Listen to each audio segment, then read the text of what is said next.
出国那个schlemm中农山希嘛。We have been already briefed by the government on the measures already initiated and measures already put in place.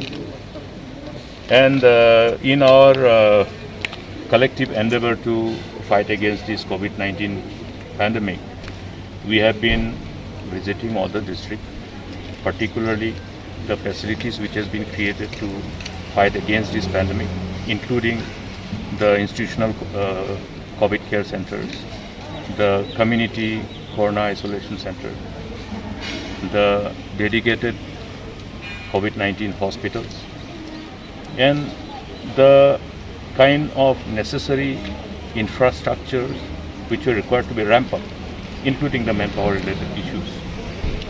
Today we have visited that MCH hospital in Umran. The work is still on. Hopefully they should expedite the whole process of this further finishing work of the infrastructure. But as of now, it's not operational.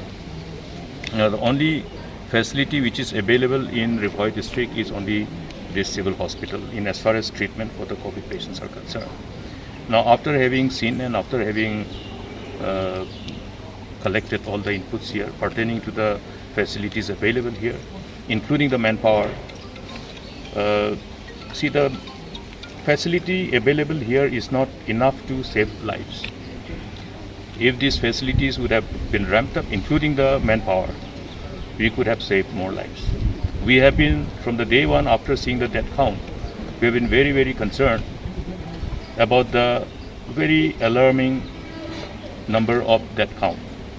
If you look at the percentage, the proportion between the positive cases, new cases on a daily basis, and the death count, it has been always on a higher side, 2.5% to 3% it went around, which is very, very high.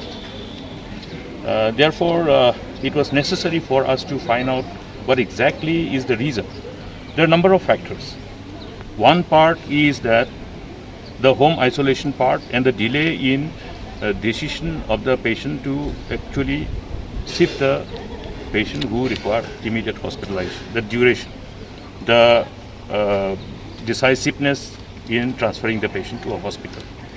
Another part is obviously whether in the hospital we are being able to provide the right kind of intervention when the patients admitted in course of the progress of the disease start developing that if the cases ultimately turn into critical condition.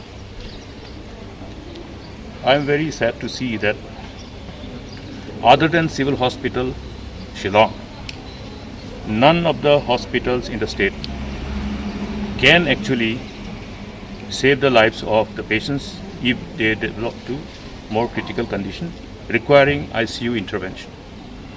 Number one, there is no manpower.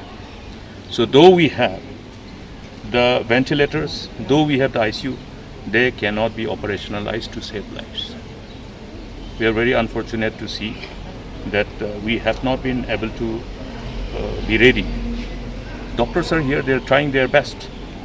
I can see the frustration amongst the frontline workers, because what is more frustrating to the frontline workers than seeing their patient succumbing? If they see fatality rate going up, it will obviously have toll on the frontline workers.